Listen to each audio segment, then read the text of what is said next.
जय श्री कृष्ण बंधुओं, स्वागत है आपका मेरे YouTube चैनल पे। आज का हमारा आध्यात्मिक विषय है व्हाट इज कुंडलिनी शक्ति। तो कुंडलिनी शक्ति क्या है? इस कुंडलिनी शक्ति को सरपेंट पावर भी बोलते हैं। तो सरपेंट का जैसे मतलब होता है सांप। सबसे पहले मैं आपको बता दूं, हमारे जो शरीर की बनावट है, हमारी जो रीढ़ की हड्डी है, स्पाइनल कॉर्ड, स्पाइन, ये शुरू होती है बिल्कुल निचले सिरे से, पोटी वाली जगह से, और हमारे मस्तिष्क तक आती है। इसके ऊपर अलग अलग जगह 7 चक्र होते हैं। ये जो 7 चक्र हैं, जब मैं चक्र की बात कर रहा हूँ तो इसको आप ऐसा मत समझिए जैसे आम भाषा में गोल चक्र होता है, जैसे भगवान श्री कृष्ण का सुदर्शन चक्र। ऐसा नहीं है। ये चक्र क्या है बेसिकली? ये नाड़ियों के जंक्शन पॉइंट हैं। जैसे रेलवे ट्रैक्स होते हैं, तो कहीं बड़े बड़े हमारे हिंदुस्तान में जैसे बड़े बड़े रेलवे स्टेशन, वहाँ जंक्शन पॉइंट्स हैं रेलवे ट्रैक्स के। तो ऐसे ही ये नाड़ियाँ आके अलग अलग जगह, इनके जंक्शन पॉइंट हैं 7 जगह। इन्हीं जंक्शन पॉइंट को ही चक्र बोला जाता है। और इनमें बहुत प्रकार की शक्तियाँ, सुषुप्त शक्तियाँ होती हैं। अगर ये जाग जाए तो ये विकसित हो जाती हैं। उसके बाद जैसे हमारी ये बाई नासिका है और दाई नासिका है। बाई और दाई के मध्य में एक नाड़ी होती है जो बिल्कुल हमारे नीचे, स्पाइन के नीचे से ही शुरू होती है और यहाँ तक आती है हमारे आज्ञा चक्र तक। वो हमेशा कफ से बंद रहती है। कफ, जैसे जुकाम आता है तो जो कफ निकलता है, वैसे मटेरियल से हमेशा बंद रहती है। प्रत्येक मनुष्य के अंदर ये होती है और हमेशा बंद ही रहती है। और ये जो सबसे हमारा निचला चक्र है, इसको बोलते हैं मूलाधार चक्र, जहाँ पे रीढ़ की हड्डी शुरू होती है बिल्कुल नीचे। वहाँ पे ये कुंडलिनी शक्ति, जैसे सांप कुंडली मार के बैठता है, ऐसे ही ये 3.5 चक्कर मार के मूलाधार चक्र पे, और इसका मुख होता है नीचे की तरफ, तो ये सोई रहती है। हर एक मनुष्य में है ये। इसको कैसे जगाया जाता है? इसको जगाने के लिए जहाँ तो आपको कठोर योगाभ्यास करना पड़ेगा, जब तब, और योगाभ्यास कठिन, तो फिर ये जाग जाती है। जहाँ फिर कोई ऐसा महापुरुष आपको मिल जाए, ब्रह्मज्ञानी संत, इसके संकल्प मात्र से भी ये खड़ी हो जाती है, जाग जाती है। जब ये जागती है तो इसका मुख जो नीचे की तरफ होता है, फिर ये ऊपर की तरफ उठता है। जब ये ऊपर की तरफ उठता है, वो 3rd नाड़ी, सुषुम्ना नाड़ी जिसको मैंने बोला, फिर ये उस कफ को पुशअप करती है, उस नाड़ी को खोलती है, ये कुंडलिनी शक्ति।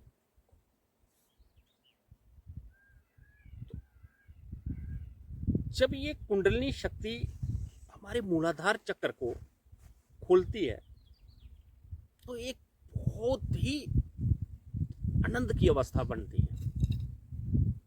स्वाभाविक रूप से जो सारे इंसान हैं वो श्वास लेते हैं, तो उनके श्वास नीचे की तरफ आते हैं, लेकिन जो योगी है वो जब श्वास लेता है तो उसके जो श्वास हैं, फिर वो सुषुम्ना में जाके उल्टी श्वासा चलती है उसकी। ये फर्क है नॉर्मल मनुष्य में और एक योगी में। तो जब सबसे पहला चक्कर ये कुंडलिनी शक्ति जागने के बाद खोलती है, बहुत आनंद आता है। आध्यात्मिक भाषा में बोलते हैं कि कल तक जो शक्ति काम विकार में खर्च हो रही थी, अब यही शक्ति ऊर्ध्वगामी होके अपवर्ड ब्रह्म तक लेके जा रही है। जो काम है वो राम में परिवर्तन हो चुका है जब ये कुंडलिनी शक्ति जागती है। पहला चक्र जिस साधक का जाग जाता है, उसका काम विकार समाप्त हो जाता है, उसको काम तंग नहीं कर सकता। धीरे धीरे धीरे। और ये जो मूलाधार चक्र है, ये पृथ्वी तत्व से रिलेटेड, हमारी बॉडी 5 तत्वों से मिली है, मिलके बनी है, तो ये पहले तत्व से रिलेटेड है। और मूलाधार चक्र भगवान गणेश, मूलाधार चक्र पे भगवान गणेश का वास है। जिसका ये चक्र जागृत हो जाता है, उसको रिद्धि सिद्धि की प्राप्ति हो जाती है। ये सिद्धियां आ जाती हैं उस साधक के पास। धीरे धीरे जब ये कुंडलनी ऊपर चढ़ती है तो हमारी नाभि से 2 इंच नीचे थोड़ा बाईं ओर हमारा दूसरा चक्र है, उस चक्र को बोलते हैं स्वादिष्ठान चक्र। इस चक्र को जागृत करती है कुंडलनी। जिसका स्वादिष्ठान चक्र जागृत हो जाता है उस साधक की पहचान क्या होगी? वो एकदम निर्भय पद में पहुंच जाएगा, निर्भीक हो जाएगा, उसके सारे भय समाप्त हो जाते हैं, मौत तक का उसका भय जो है वो समाप्त हो जाता है। मुझे नानक जी का गुरबानी का एक श्लोक याद आ रहा है, भय नाशन दुर्मति हरना कली में हरि को नाम, निश दिन नानक जो जपे सफल होए सब काम। तो जब तब से ये कुंडलनी जब हमारे स्वादिष्ठान चक्र को जागृत कर देती है तो उस साधक के सारे भय समाप्त हो जाते हैं। ये जो स्वादिष्ठान चक्र है इस पे भगवान ब्रह्मा का वास है और ये जल तत्व से रिलेटेड है। तो साधक का जल तत्व जो है वो शुद्ध हो जाता है। उसके बाद धीरे धीरे जब ये कुंडलनी शक्ति हमारे नाभि में पहुंचती है, इस चक्र का नाम है मणिपुर चक्र।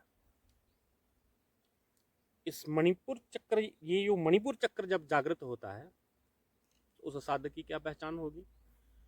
उसके मुख पे एक तेज प्रकट होगा, एक दिव्य तेज प्रकट होगा। उस साधक की एकाग्रता बहुत बढ़ जाएगी, जबरदस्त एकाग्रता बढ़ जाएगी।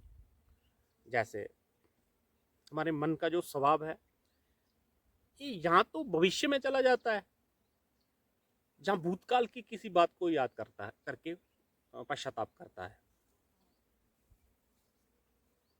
यहाँ तो ये फ्यूचर में चिंता करेगा, मेरे बच्चों का क्या होगा, मेरा क्या होगा। जब पीछे किसी भूतकाल की बात को पकड़ के रखेगा, उसने मुझे ये बोला था, ये हुआ वो हुआ, तो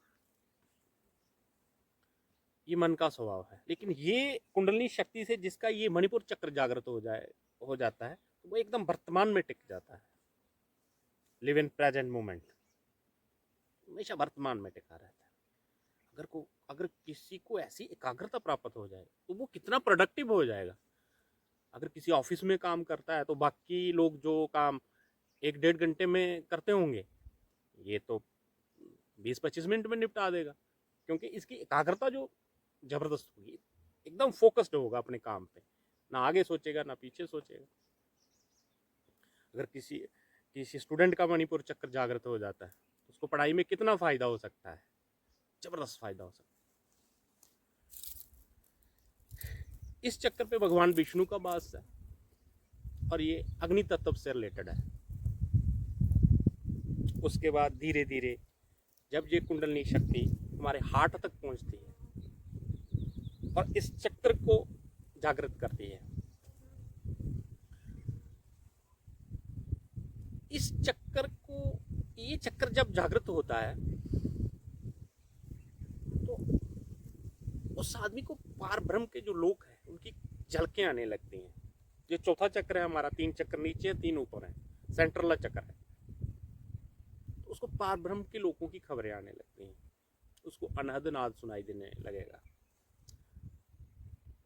जैसे नानक जी ने कहा, अनहद सुना बड़ भाग्या सकल मनोरथ पूरे। ये चक्र जिस साधक का जागृत हो जाता है वो नीचे के 3 चक्रों के प्रभाव में भी रहता है और उसको ऊपर की खबरें भी मिलने लगती हैं और उसका ऊपर नीचे चलता रहता है। जैसे हमारे इस पृथ्वी की ग्रेविटेशनल फोर्स है, हमारे एस्ट्रोनॉट्स जब स्पेस में जाते हैं तो इस पृथ्वी का एक ग्रेविटेशनल फोर्स का लिमिट है, जब उसको क्रॉस कर जाते हैं तो उसके बाद वो हवा में तैरने लगते हैं। सेम है जो हमारे शरीर में वही इस ब्रह्मांड में है, जो पिंडे सो ब्रह्मंडे, एक ही चीज है।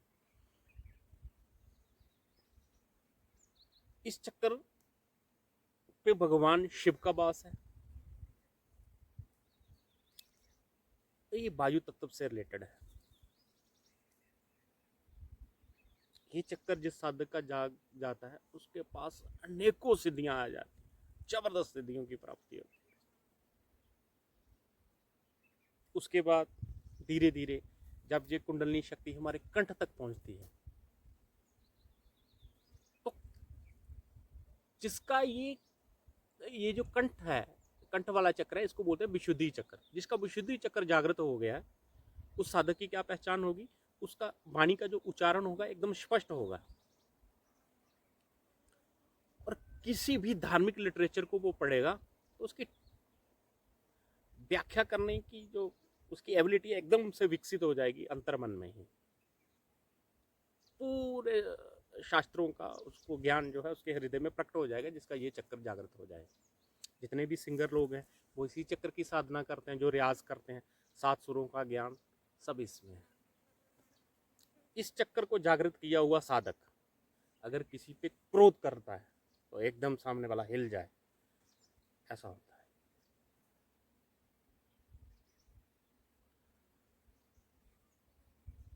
यहाँ आदि शक्ति का वास है। उसके बाद जब कुंडलनी और आगे बढ़ती है, ऊर्ध्वगामी होके हमारे आज्ञा चक्र पे पहुंचती है, इसको जैसे मैं बोल रहा हूँ आज्ञा चक्र, इसको आज्ञा चक्र बोलते हैं, थर्ड आई भी बोलते हैं, शिव नेत्र भी बोलते हैं। तो ये जो थर्ड आई है, ऐसा नहीं है कि यहाँ कोई आंख बनी है और वो बंद पड़ी है और कुंडलनी शक्ति यहाँ पहुँचने से वो खुलती है तो हमें ऐसे ही दिखाई देता है जैसे इन चक्षुओं से, ऐसा बिल्कुल नहीं। यहाँ का जो नाड़ी तंत्र है वो सारा खुल जाता है। जैसे मैंने बताया कि ये जंक्शन पॉइंट है नाड़ियों के, तो यहाँ वाला नाड़ी तंत्र सारा सेंसिटिव हो जाता है, आसपास का पिट्यूटरी ग्लैंड सेंसिटिव हो जाता है, तो एक अलग प्रकार की सेंस जो है उस साधक को प्राप्त हो जाती है। जैसे श्रीमद् भगवत गीता में भगवान श्री कृष्ण ने अर्जुन को बोला कि मेरे इस दिव्य और विराट असीम स्वरूप को देख, तो अर्जुन ने तो पहले बोला कि भगवान मेरे को तो आपका दिव्य स्वरूप, ये विराट स्वरूप दिखता नहीं है। तब भगवान ने बोला कि इन नेत्रों से तू मुझे नहीं देख सकता,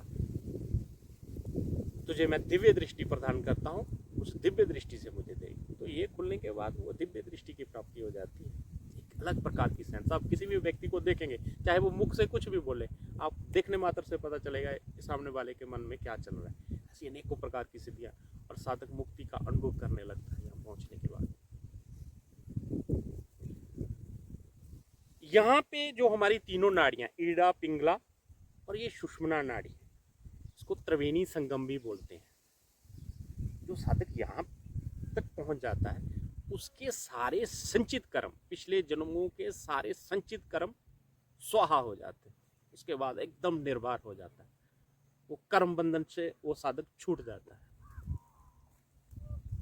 उसके बाद धीरे धीरे कुंडलनी फिर और ऊपर चढ़ती है, तो हमारे इस ब्रह्मरंध्र, इस चक्र को बोलते हैं ब्रह्मरंध्र, अंग्रेजी में क्राउन चक्र, इसको खोलती है। ये मैंने आपको अपने सेल्फ रियलाइजेशन वाले एपिसोड में बताया ही था कि ये कैसे खुलता है, मैंने अपना अनुभव शेयर किया था, वो आप देख लेना एक बार जिन्होंने नहीं देखा होगा। ये जब चक्र खुलता है, 10वां द्वार, नीचे हमारे 9 द्वार हैं, 10वां जब खुलता है तो फिर जो आत्मा है वो परमात्मा से उसका मिलन हो जाता है, शक्ति जो है वो शिव से मिल जाती है, साधक को अहम ब्रह्मास्मि का अनुभव होने लगता है। शिवोहम शिवोहम अहम ब्रह्मास्मि, मैं ही वो ब्रह्म हूँ, मैं ही शिव हूँ, जिसको मैं ढूंढ रहा था मैं ही तो हूँ। इस पूरी सृष्टि का जो रहस्य है उस साधक के सामने प्रकट हो जाता है। कुछ भी उसके संशय जो है वो नहीं रहते, सारे संशय समाप्त, एकदम निर्भीक, और उसके इशू इशू रिजॉल्व हो जाते हैं। बहुत बड़ा एक्सपीरियंस है ये, जबरदस्त एक्सपीरियंस। इस एक्सपीरियंस को आप ऐसे समझिए जैसे समुद्र में एक बुलबुला बना, तो बुलबुला अपना अहंकार मानता है कि मैं बुलबुला हूँ और मेरे को जानना है अपने आप। तो अगर अपने को जानना है तो मिटा दे, बुलबुले का पेट फटेगा और जाके समुद्र में मिल जाएगा।